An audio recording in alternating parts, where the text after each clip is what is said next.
अस्सलाम वालेकुम नाजरीन। प्रोग्राम चमकते सितारे के साथ मैं हूं आपकी मेज़बान आमना उस्मान। नाजरीन, चमकते सितारे में हर दफ़ा हम एक नई पर्सनालिटी को इंट्रोड्यूस करवाते हैं। लोग आर्टिस्ट होते हैं, लोग एक्टिविस्ट होते हैं, लेकिन आज मेरे साथ एक ऐसी पर्सनालिटी मौजूद है जिनका नाम है जन्नत अली। ये एक आर्टिस्ट हैं, दो चीज़ों का कॉम्बिनेशन। कथक डांस भी करती हैं, 2 फिल्में इन्होंने तैयार की हैं जो कि जल्द ही रिलीज़ के लिए पेश कर दी जाएंगी, और ट्रांसजेंडर्स के कानून को पास करने वाले जो की पर्सन्स हैं उनमें भी इनका नाम आता है। आप इनको एक बहुत मशहूर सॉन्ग में भी देख चुके हैं। बात करते हैं इनके साथ और जानते हैं कि उनकी ज़िंदगी कैसे गुजरी है। अस्सलाम वालेकुम। वालेकुम अस्सलाम। कैसी हैं जन्नत आप? मैं बिल्कुल ठीक, आप कैसी हैं? अल्हम्दुलिल्लाह। जन्नत, आपसे मिलने का मुझे बहुत इश्तियाक था और फाइनली हमारी मुलाकात हो ही गई है। जी अल्हम्दुलिल्लाह, और स्पेशली मैं आपकी वजह से आई हूँ। इतने बिजी स्केड्यूल में से कुछ अपकमिंग प्रोजेक्ट्स हैं जो कि आप बहुत जल्दी देखेंगे इंशाल्लाह। अच्छा, मूवीज़ जो हैं वो आपकी अभी तक रिलीज़ नहीं हुई हैं, तो ये मेरे ख्याल में कोविड की वजह से सारा मामला चल रहा है। आपको जैसे पता है कि सिनेमाज और ऐसी जगह जहाँ पे गैदरिंग होती है वो सब मना है, तो इस वजह से तो आई थिंक ये अपकमिंग जो ईद आ रही है इस पर एक्सपेक्टेड है। अच्छा, इसके बारे में हम बाद में बात करेंगे। सबसे पहले तो मुझे ये बताएं कि जन्नत अली क्या है? जन्नत अली एक नाम है इनफाइनाइट जर्नी का, जो कि फुल ऑफ स्ट्रगल्स और चैलेंजेस हैं, और जिसको आप बहुत अच्छी एक लॉट ऑफ होप और एक लाइट्स नज़र आ रही हैं आगे फ्यूचर में। अच्छा, कहाँ से ये सफ़र शुरू हुआ? आप एक ट्रांसजेंडर हैं, लेकिन बहुत ही पॉजिटिव और एक ऐसी पर्सनालिटी मुझे नज़र आती है कि जहाँ पे मुझे ये नज़र नहीं आता कि कहीं पे अपनी हिम्मत को नीचे गिरा दे। जी, आपने बहुत खूबसूरत बात की है ये, क्योंकि देखें जब हम खुद से नफ़रत करेंगे तो हम बाकी सोसाइटी को कैसे ब्लेम कर सकते हैं कि वो हमसे नफ़रत क्यों करते हैं। तो अल्लाह ताला ने अगर मुझे ऐसे बनाया है और मैं इस जेंडर के साथ पैदा हुई हूँ, तो मुझे इसके साथ ही रहते हुए एक कामयाब और अच्छे इंसान के तौर पर सामने आना है। और वो एक गॉड गिफ्टेड चीज़ मुझे तो लगती है बीइंग अ ट्रांसजेंडर, कि अल्लाह ताला ने हमें सब हमें सब खूबियाँ दी हुई हैं, जो मेल में भी हैं फीमेल में भी हैं, और हमें बहुत आजमाइशों से गुजारा है। हम लकी हैं, ऐसे बहुत कम लोग हैं जिनसे अल्लाह ताला प्यार करते हैं, उन्हीं पर ये आजमाइशें आती हैं। किस उम्र से आपको ये पता चला कि मैं आम लोगों जैसी नहीं? मुझे तो जब मैं बड़ी जिस तरह बच्चे चुलबुले होते हैं, फर्स्ट ग्रेड में मैं होती थी, तो मैं इस तरह के मुझे ड्रीम्स आते थे कि जैसे एक आप कह लें कि एक विमेन लीडर जैसे मैं खुद को देखती थी। और I think it's like a dream come true कि मुझे अब मैं वैसे ही मतलब जाती हूँ, अपनी कम्युनिटी के लीडर के तौर पे जाती हूँ और मुझे लोग एक्सेप्ट करते हैं ऐसे, और मैं एज अ मोटिवेशनल स्पीकर भी जाती हूँ। तो मुझे लगता है कि वो जो ड्रीम्स मुझे फर्स्ट ग्रेड में आते थे, कहीं ना कहीं वो सब पूरे हो रहे हैं अब। एक तो ये बात, और दूसरा ये है कि मुझे बहुत शौक़ था, मतलब जब मैं देखती थी अपनी फैमिली में विमेन को, लेडीज़ को तैयार होते हुए देखना, तो मैं खुद को ये फीलिंग आती थी कि बहुत खूबसूरत है। जी बिल्कुल, ऐसे आती थी, और मुझे लगता था कि मैं भी ऐसे ही इन जैसी होंगी। मुझे लगता था मैं दुल्हन भी बनूंगी। मैं दुल्हन भी बनूंगी। अच्छा, घर वालों ने किस वक्त महसूस किया कि आपके अंदर बाकी बच्चों में कुछ फ़र्क है? सबसे बड़ी हैं आप अपनी फैमिली में, तो कैसे वालदा का रिएक्शन क्या था? हाँ, देखें, मेरे ही नहीं सब पेरेंट्स को देखें, जो पेरेंट्स होते हैं ना, पहली दरसगाह है, मतलब वो पहला स्कूल है। किसी भी बच्चे का पहला मतलब इंटरेक्शन उनके पेरेंट्स से होता है, तो पेरेंट्स को पता चल जाता है जब उनकी औलाद के एटीट्यूड्स, रुझान, वो क्या कलर पहनना पसंद करते हैं, कैसे गेम्स खेलना वो पसंद करते हैं। तो इस तरह के एटीट्यूड्स, रवैये, देखिए बचपन में हमें कोई, अब चलें बहुत सारे लोग कहते हैं कि ये जब से इन दोस्तों से मिला तो ये बिगड़ गया, मतलब ये भी हमारी सोसाइटी में मिथ है कि इसके ऐसे दोस्त थे तो इस वजह से बिगड़ गया, यानी अगर वो ट्रांसजेंडर है तो वो बिगड़ा हुआ है। हमारी कम्युनिटी में भी इवन के कहा जाता है, जो कि मुझे बहुत बुरा लगता है कि मैं इस एज में बिगड़ी थी। तो मैं सबसे पहले ये कहती हूँ कि सेल्फ स्टिग्मा और खुद से नफ़रत करना आप ख़त्म करें, खुद से प्यार करें। और इस तरह मेरे पेरेंट्स को भी पता चलता था, जैसे आपने पूछा, तो मतलब तब मुझे इस चीज़ को रियलाइज़ उन्होंने तब करवाया जब वो मुझे कहते थे ऐसे मत चलो, ऐसे मत बैठो, उनके सामने तुमने ये नहीं करना, उस शादी में गए तो तुम्हें डांस नहीं करना, बाकी लोग करते थे, आपको मना कर दिया। तो मतलब मैं तो हाँ। हूँ ही, आप मेरे अंदर तो इनबॉर्न आर्टिस्ट है। मुझे हाँ। क्लासिक म्यूज़िक, मुझे खूबसूरत से इस तरह की क्लासिक चीज़ें बहुत अट्रैक्ट करती थी। लोग लोरियाँ सुनते हैं तो मुझे क्लासिक राग और म्यूज़िक सुन के नींद आती थी। अच्छा। इससे मैं कथक डांसर भी बनी और मैंने अपने सारे वो ख्वाब सब पूरे किए जो मैं करना चाहती थी। मैंने ये नहीं सोचा कि आपने जिस तरह बताया, बहुत सारे हम ट्रांसजेंडर्स के साथ जब बात करते हैं तो उनसे यही सुनने को मिलता है कि उनकी फैमिली ने उनको एक्सेप्ट नहीं किया। आपकी फैमिली ने एक्सेप्ट किया आपको इस सब चेंज के साथ? हाँ, मैं तो फिर भी कहते हैं कि थैंकफुल होना it's a very spiritual thing, you have to be very thankful. आज मैं अपनी फैमिली के साथ ही रहती हूँ और देखिए मैं बहुत सारी चीज़ों पर कॉम्प्रोमाइज़ किया, फिर भी मुझे अपनी फैमिली मेम्बर्स बहुत अच्छे लगते हैं। मुझे लगता है मेरी 2 फैमिलीज़ हैं, मेरी कम्युनिटी मेम्बर्स जिस कल्चर में मैं हूँ, जिस तरह हमारा ख्वाजस्ता का कल्चर होता है, और एक मेरी अपनी फैमिली। तो लेकिन मेरी अपनी फैमिली में वो स्पेस नहीं दी जो मुझे अपने कल्चर में मिल गई। लेकिन मैं अपने माँ बाप को अगर वो सीने से अलग करना चाहते हैं तो ये उनकी सोच है, लेकिन मैं उनको कभी भी अपने बहन भाइयों को, अपने माँ बाप को खुद से जुदा नहीं करना चाहती। अपनी फैमिली में सबसे ज़्यादा प्यार किससे है? अपनी मामा से, अपनी मदर से। भाइयों के साथ कैसा सलूक है आपका? उनका आपके साथ किस तरह का ताल्लुक है? मोहब्बत करते हैं? दोस्तों से मिलवाने में उन्हें कोई शर्म महसूस होती है या नहीं? दोस्तों से मिलवाने पर तो उनको शर्म महसूस होती होगी, इस वजह से नहीं मिलवाते। लेकिन आई थिंक वो चुप चुप के मेरे प्रोग्राम्स देखते हैं और चीज़ें देखते हैं। तो पहले तो एक्सेप्टेंस नहीं थी, मुझे बहुत ज़्यादा हार्डशिप्स और इस तरह के इनह्यूमन एक्ट्स से गुजरना पड़ा अपनी फैमिली में। कुछ मेंबर्स ने, सिबलिंग्स में से मुझे थ्रेट्स भी दिए, या तो अच्छा। मैं खुद मर जाऊंगा या तुम्हें मार दूंगा। ये कौन थे साहब? मैं बताना नहीं चाहती, कहीं ये ना हो कि दोबारा ये वाकया हो जाए। हाँ। अच्छा, स्कूल में बच्चों का रवैया आपके साथ कैसा था? क्या एक्सेप्टेंस है स्कूल में बच्चों के लिए, ऐसे बच्चों के लिए जो ट्रांस बच्चे हैं? नो, नहीं है स्कूल में बिल्कुल एक्सेप्टेंस नहीं है। अभी मेरा एक दिन पहले मैं लाइव थी, वो कनेडियन फॉर्मर प्राइम मिनिस्टर थे, मैं भी थी, काफ़ी टॉप गेस्ट थे उस सेशन में। तो उन्होंने कहा कि हमने तो इनके लिए अभी भी इंक्लूड किया है, यूनिवर्सिटी में ट्रांसजेंडर को एडमिशन मिलेगा। तो फिर मैंने उनसे पूछा क्या आपने गार्ड को, स्टाफ को और जो टीचर्स हैं और स्टूडेंट्स हैं उनको सेंसिटाइज किया कि अगर ट्रांसजेंडर आएगा तो आपने बिहेव कैसे करना है? तो उनके पास ये आंसर नहीं था। नहीं होगा। हाँ, सिर्फ हमें कॉलम नहीं ऐड करना, इंक्लूजन और एक्सेप्टेंस दिल से आएगी जब हमारा दिल और दिमाग उसको मानेगा। It's not on the books और it's not on the documents only, ये आपको रियल में नजर आनी चाहिए। अच्छा, ये एक्सेप्टेंस हमें नज़र नहीं आती अगर हम किसी माजूर के बारे में बात करें या हम ट्रांसजेंडर के बारे में बात करें। हम अपने बच्चों को बहुत कुछ सिखाते हैं, लेकिन हम ये बात नहीं सिखाते कि ये भी इंसान है। हाँ। इनको भी जगह दो, इनके साथ भी बैठो, हंसो खेलो। जी देखें, ये बहुत खूबसूरत बात है कि ह्यूमैनिटी कम्स फर्स्ट। ये जो सब जिन्स, सब कल्चर और डिफरेंट फ़िरके, ये सब कुछ रंग, नस्ल, सब कुछ बाद में आया। सबसे पहले इंसानियत है।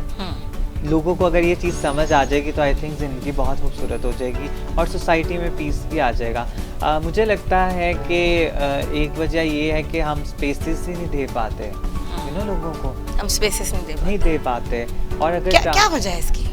इसकी वजह ये है कि हमारी अपब्रिंगिंग और जो कुछ मिथ्स और कॉन्सेप्ट्स जो इनहेरेंट हो रहे हैं, और इसके अलावा आई थिंक बहुत सारे और एक्सटर्नल फैक्टर्स भी हैं, जिस तरह इकोनॉमिकली कितने लोग डेवलप हैं, उनकी लिविंग स्टाइल्स क्या हैं, उनकी ज़िंदगी में क्या मुश्किलात हैं, वो फिर आपको ना वीकर तबके पे ऐसे लोग पावर दिखाते हैं। आपने देखा है ट्रांसजेंडर के साथ कितना जेंडर बेस्ड वायलेंस बहुत ज़्यादा। आप ये नहीं सोच सकती कि अभी तक अपनी लाइफ में मैं जितने भी ट्रांसजेंडर से मिली हूँ, किसी ने कभी मुझे नहीं कहा कि उनके साथ वायलेंस नहीं हुआ। हर एक के साथ, not even a one single. मतलब लोग उनको इंसान नहीं समझते। हाँ, देखिए अगर उनको मारते नहीं तो आप जो वर्बल वायलेंस करते हैं उसका कितना बुरा इम्पैक्ट है। कुछ लोग सुसाइड कर लेते हैं, कुछ लोग इतने कॉन्फिडेंस लेवल शैटर्ड हो जाता है कि हुआ आपके इर्द गिर्द कोई ऐसा वाकया? ऐसा वाकया एक के साथ, ये तो बहुत, ये तो 80-90% है। क्या कोई आप मतलब मेंटल हेल्थ जो डिस्टर्ब होती है, हाँ, इतने ज़्यादा डिस्टर्ब होती है कि वो नेक्स्ट टाइम सोच लेते हैं। फॉर एग्जांपल मैं आपको एक किस्सा सुनाती हूँ। एक ट्रांसजेंडर थी, वो बीमार थी और वो हॉस्पिटल जाना चाहती थी। अभी वो एंटर ही हुई है, मैं उनके पीछे थी, मैं देख रही थी आज क्या होता है ना इनके साथ, क्योंकि मैं तो ग्रूम्ड हूँ, पढ़ी लिखी हूँ, मैं अपनी स्पेस क्लेम कर सकती हूँ, मैं अपने राइट्स के लिए बोल लेती हूँ। तो मैं देखना चाहती थी कि इसकी ज़िंदगी में ये इतनी ग्रूम भी नहीं है, ये जाएगी। तो जैसे वो गेट पर एंटर हुए, इस तरह से उसने कहका लगाया जो गेट पे गार्ड था। अच्छा। उसके बाद वो स्लिप बनाने गए तो उन्होंने कैट टॉकिंग स्टार्ट कर दी, उसके कान में वो बात कह रहा है, विस्परिंग हो रही है। और हाँ, विस्परिंग स्टार्ट हो गई। उसके बाद जी उसने मुझे इशारा किया कि चलें यहाँ पे, बारी बहुत देर से आएगी हमारी। मुझे समझ आ रही थी कि मैं उस put yourself in other shoe, then you can realize कि कितना पेनफुल है। आप उसकी जगह पे रख के देखें उसको। तो मैंने देखा कि क्यों नहीं आते। उसके बाद जब डॉक्टर ने तो उसको टाइम ही नहीं दिया, ऐसे लिखी जैसे इतना वेट करने के बाद। तब मैंने सोचा कि ये पूरा कहते हैं फार्म टू द फॉर्क, यानी जब आप बीज बोते हैं फिर वो जाता है, उसको फसल काटते हैं, फिर रेस्टोरेंट में जाते हैं, फिर चावल पक के प्लेट पे आते हैं, ये 8 स्टेप्स। इसी तरह हर डिपार्टमेंट के हर इंडिविजुअल को सेंसिटाइज ट्रेन करना होगा, उनको बताना होगा हमारे क्या राइट्स हैं। अब हमारा कानून बना है, उसके रूल ऑफ बिजनेस कौन करेगा? या आपने कानून जो है वो पास कराया, आप उनके की रूलर्स में से हैं, क्या चीज़ है? मैं कहती हूँ कि if we make a plan, हम कोई प्लान बनाते हैं और उसको इम्प्लीमेंट नहीं करते तो मेरे नज़दीक ज़ीरो है अगर उसकी इम्प्लीमेंटेशन है। बिल्कुल। हाँ, ये हमें सहारा है, हमारे बैक एंड पे अब ये कानून है और हम कह सकते हैं कि अब हमारा कानून गया। और ये तो मेरा एक ख्वाब था कि मैं देखती थी मैं अपनी पॉकेट से कितने लोगों की हेल्प कर सकती हूँ, या मेरे की एक्टिविस्ट या ऑर्गेनाइजेशन ज़्यादा से ज़्यादा 10 लोगों की कर देंगे, 100 लोगों की, 500 लोगों की। लेकिन ऐसा कानून क्यों नहीं है जो सबके लिए है? कानून क्या है आप लोगों का? कानून ये है कि अगर हम कहते हैं कि हम ट्रांसजेंडर हैं तो ये हमारा हक है, सेल्फ परसीव्ड जेंडर आइडेंटिटी का, जो हम जिस तरह खुद को कहते हैं, अपनी शिनाख्त करते हैं, वो हमारा हक है। अगर हम आईडी कार्ड बनाने जाएं तो हमें आईडी कार्ड ट्रांसजेंडर का दिया जाए। ये ना कहा जाए कि आप टेस्ट करा के हैं असली हैं कि नकली। क्या औरत को कहते हैं तो असली औरत हो या नकली औरत हो, या मर्द को कहते हैं। ये मतलब ट्रांसजेंडर्स को इन प्रॉब्लम्स का सामना करना पड़ता है। जी, आईडी कार्ड से नहीं बनता था। क्या मर्द के लिए टीम बैठती थी जो 4 लोग चेक करते थे उसे कि आप असल मर्द हैं या नकली? जब हमने ये क्वेश्चन चीफ जस्टिस साहब से पूछे तो उनको इतना ऑफेंडेड फील हुआ, तो हमने कहा यही पेन हम फील करते हैं। और इसके अलावा ये आपको यकीन नहीं आएगा, हम ना ये जो कानून है पूरी दुनिया के जो प्रोग्रेसिव तरीन कानून और लॉज हैं उनमें से एक है। इवन के अमेरिका में भी ऐसा कानून नहीं। अगर हमारी स्टेट, इमरान खान साहब, अगर आप ये समझ जाएं कि ये कानून जो सा है, आप हमारे मुल्क में कितनी बड़ी ब्लेसिंग है, पूरी दुनिया हमें एज अ रोल मॉडल देखती है, तो बहुत बड़ी चेंज आ जाए। इसकी इम्प्लीमेंटेशन को प्रायोरिटी पे रखा जाए ताकि हम भी एज ए लीडर सामने आए, हम भी आपको नजर आए कि हम कौमी असम्बली में बैठे हैं, हम वफाकी असम्बली में, हम सूबाई असम्बली में बैठे हैं, तो हम भी एक अपना रोल प्ले करें। इतना पढ़ लिख के MBA गोल्ड मेडलिस्ट होके क्या मुझे वो हक नहीं हासिल क्यों नहीं हो सकते जो आम लोगों को है, जो मेरे से कम पढ़े हैं? बिल्कुल। तालीम आपने कहाँ से हासिल की? तालीम जैसे कि आपने बताया MBA गोल्ड मेडलिस्ट हूँ, इसके अलावा मैं सॉफ्टवेयर इंजीनियरिंग भी कर चुकी हूँ। अच्छा, माशाल्लाह। BCS ऑनर्स भी मैंने किया हुआ है, और UCP university of central Punjab, और कुछ कोर्सेज मैं इंटरनेशनल बाहर से पढ़ के आई हूँ। मैं पाकिस्तान को माशाल्लाह 27 कंट्रीज़ में रिप्रेजेंट कर चुकी हूँ। अच्छा, माशाल्लाह। वो कैसे आपने किया? मैं कहीं पर एज अ मोटिवेशनल स्पीकर जाती थी, कहीं परफॉर्मर। सबसे अच्छा मुझे लगा जब मैं वर्कशॉप्स कंडक्ट करवाने गई थी, और इरम सना जो हैं बड़ी फेमस डायरेक्टर हैं आर्ट में, उनका बड़ा नाम है, तीसरी धुन की भी वो डायरेक्टर हैं। वो और मैं, हम पढ़ाने गए थे 400 स्टूडेंट्स को यूरोप में, about gender diversity and art. तो मुझे इतना अच्छा लगा जब हमने लोगों को, पाकिस्तान जिसको टेररिस्ट लोग समझते हैं वो, और ट्रांसजेंडर होना एक डबल मार्जिनलाइजेशन हो जाती है, डबल डिस्क्रिमिनेशन। तो बीइंग अ ट्रांस, अगर मुझे बाहर के लोग, वो भी कल्चर मिनिस्ट्री वाले बुला रहे हैं, तो हमारे मुल्क में भी हमें ये रिस्पेक्टेड स्पेसेस मिलने चाहिए। बिल्कुल सही। अच्छा, मुझे ये बताएं कि आपने बताया कि वालदा के साथ आपका बहुत खूबसूरत ताल्लुक़ है, भाई के साथ ताल्लुक़ जो है वो कुछ अर्सा पहले थोड़ा सा नहीं सही रहा। क्या बात हुई थी जिस पे आपको लगा कि उन्होंने कोई प्रोग्राम देखा और फिर उसके बाद? हाँ, मैं ये बता रही थी, एक मेरा भाई था, उसके साथ मैं बाइक पे जाया करती थी, छोटे वाला। तो वो खबरनाक और इस तरह के कुछ प्रोग्राम जो खबरनामे के बाद आते हैं, जिसमें एक ट्रांसजेंडर को बिठा के उनका मजाक उड़ाया जाता है। तो जब उसने वो देखा तो उसने मुझे रिलेट करके कहा कि मेरे दोस्त भी मुझे यही कहते हैं आइंदा से, मतलब उसने उसके बाद से मुझे उस तरह से ले जाने से मना कर दिया। वो मेरे लिए बहुत पेनफुल था। मैं इसलिए कहती हूँ कि आप मीडिया में अच्छी प्रैक्टिसेस दिखाएं, आप पॉजिटिव इमेज दिखाएं, एज अ रोल मॉडल दिखाएं। हम ऑलरेडी बहुत ज़्यादा डिप्रेशन और इस तरह की पेन से गुजरते हैं, लेकिन हम इतना बहादुरी का मुजाहिरा करते हैं, होपलेस नहीं होते, ब्रेव हैं, अपने चीज़ों पर कॉम्प्रोमाइज़ करते हैं, अपनी एजुकेशन भी इस तरह की सिचुएशन में हासिल कर लेते हैं। तो इस तरह की जो चीज़ें और इस तरह का मटेरियल हाइप क्रिएट करने के लिए या रेटिंग के लिए लेके आप किसी की ज़िंदगी को डिस्ट्रॉय कर सकते हैं। अच्छा, मुझे ये बताएं कि आप मतलब इतनी पॉजिटिव हैं, कैसे हैं इतनी पॉजिटिव? शख्सियत में ये खूबसूरती कहाँ से आई? मुझे लगता है कि मैं अपनी मेरी मदर में बहुत ज़्यादा पेशेंस है। हाँ, लेकिन एक कमी मुझे लगती थी, वो अपने राइट्स के लिए बात नहीं करती थी। तो मुझे लगता है ये दोनों चीज़ें अल्लाह ताला की तरफ से है। क्योंकि मैं कुछ चीज़ें जो उनसे हैं ना हमारे रिलीजन में बहुत प्यारी हैं, जिस तरह लिखा है कि मायूसी कुफर है, तो मैं मायूस नहीं होती। फिर मैंने पढ़ा था एक जगह कि जो दरख्त झुका होता है उसको लोग फल जिस पे लगता है उसको लोग पत्थर मारते हैं। तो मुझे लगता था कि जैसे से मुझे अचीवमेंट मिलती है, मेरे पे बहुत बड़े अटैक्स भी हुए कम्युनिटी की तरफ से, आउटसाइड डिफेम करने की कोशिश की गई, लेकिन जिसको अल्लाह ताला रखता है उसको कौन सकता है, यू नो।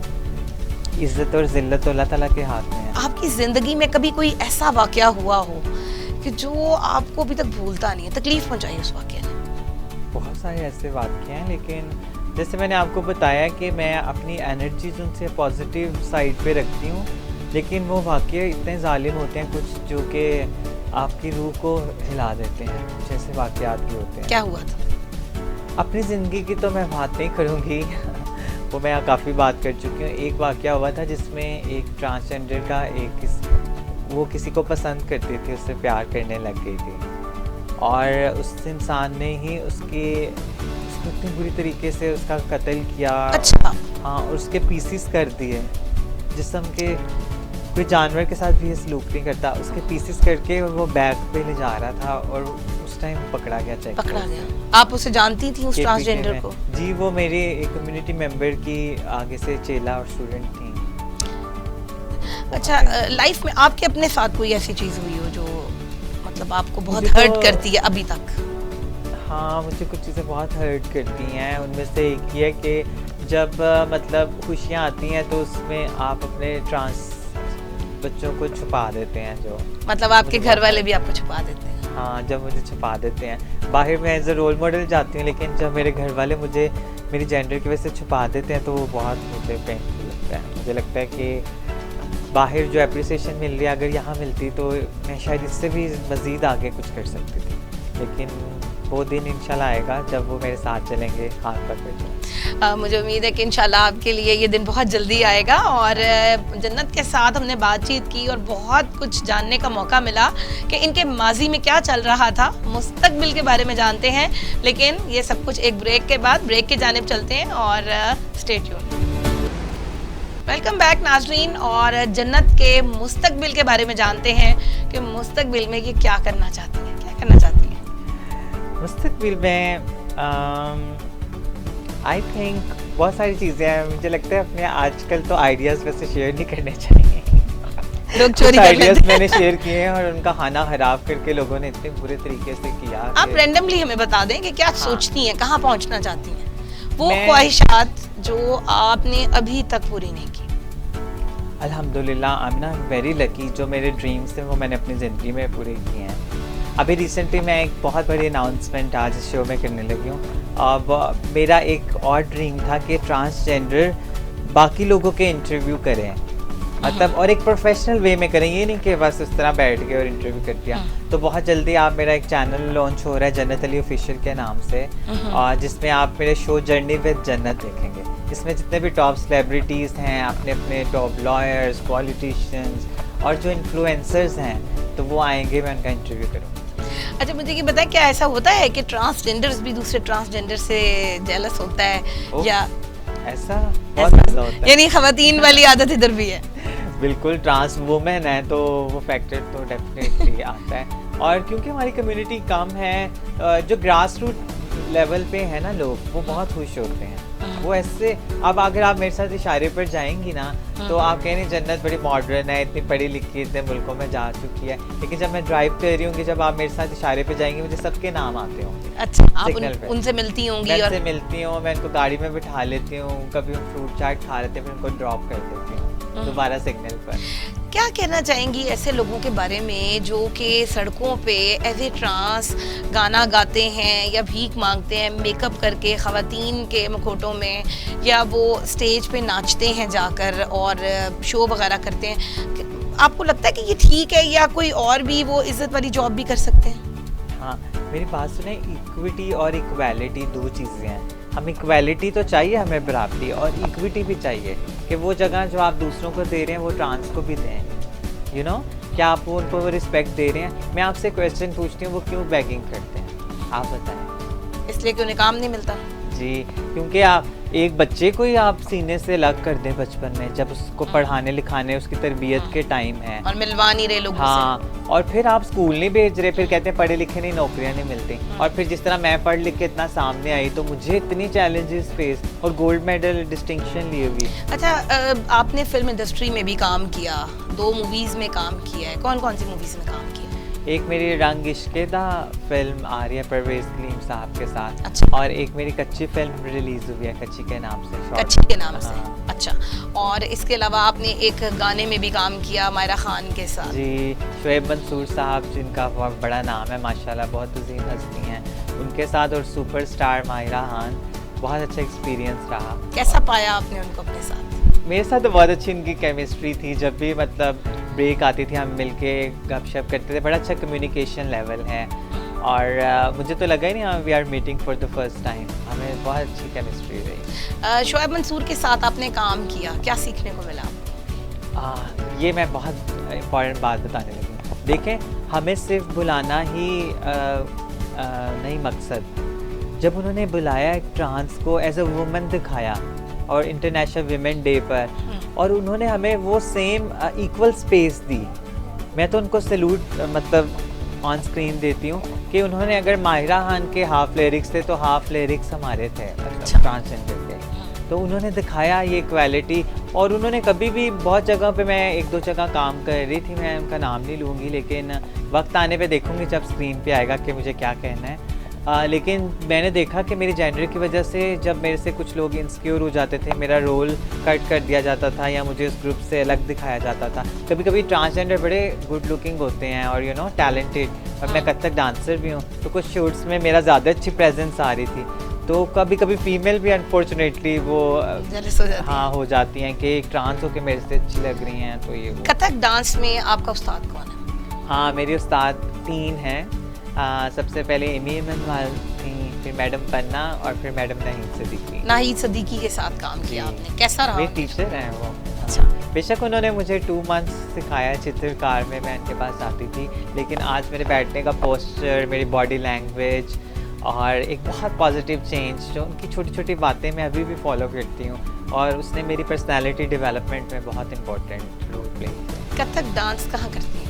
कथक डांस अब सबसे ज़्यादा मैंने तो पीटीवी से स्टार्ट किया था करना, और आई एम वेरी लकी, मुझे परवेज़ मुशर्रफ साहब ने और यूसुफ रज़ा गिलानी जी ने बचपन में ही मुझे, मतलब मेरे पापा ने सेकंड मैरिज कर ली थी, तो मुझ पर जिम्मेदारी आई थी, और मुझे कभी भी नहीं लाइक करते थे कि मैं परफॉर्म करूं, लेकिन एक टाइम ऐसा आ गया कि उन्होंने कहा कि तुम करो, क्योंकि घर सर्वाइव करना था।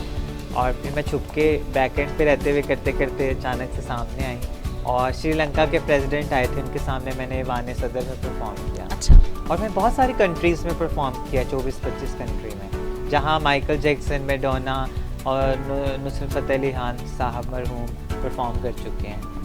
प्राइड स्क्वायर पे यूरोप में मैंने वहाँ पे भी परफॉर्म किया। अमेरिका में जहाँ बुश और ओबामा पढ़े हुए हैं, येल यूनिवर्सिटी में, वहाँ मैंने परफॉर्म किया। हमारी टीम थी तीसरी धुन प्ले, मैं एक्ट्रेस थी और कथक डांस वगैरह मेरे सीन्स थे।